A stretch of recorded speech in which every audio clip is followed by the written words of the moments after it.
everyone, welcome to my channel. This is Sarah and I'm a fluid figurative artist. Today I'll be doing something different and this is called a chain pull technique. It is a very easy technique, hence I barely use it to create paintings with it. But one day I thought, how can I use this technique and make it my own so that my painting is original yet outstanding, and how I can use this technique beyond what has been created by other artists. Suddenly I had an eureka. I had been struggling with the Flamingo pour even though I have done it twice. You don't see it because it was a failure and I was too embarrassed to showcase my failed pour. Anyway, I thought let's give this chain pull technique a go with the Flamingo piece, and I can tell you that the end result is just so astounding.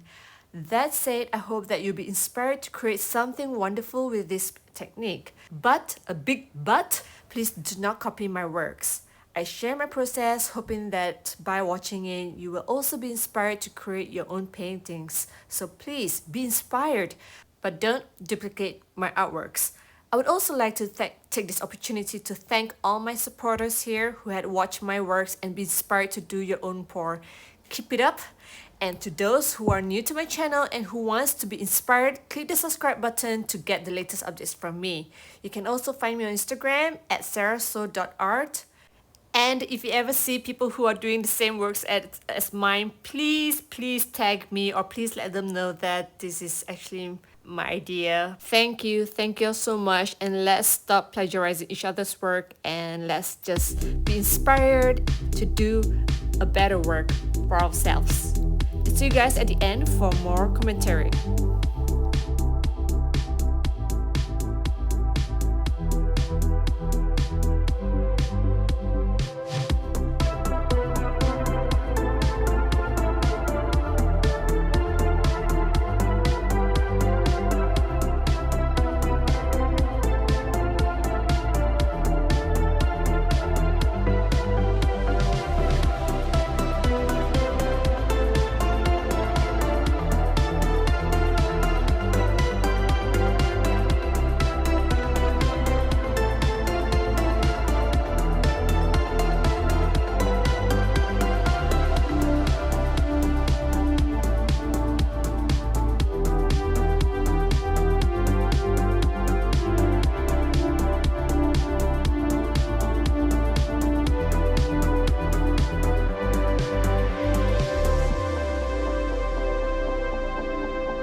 Will you just look at it? Even from afar, from up close, the details is just so perfect. This is such a gorgeous piece and I really love this chain pull technique and the outcome of it. I hope you guys love this piece as well. Please let me know at the comment section and I'd love to hear from you. Take care all, and I'll see you guys again next week for another fabulous pour. Bye!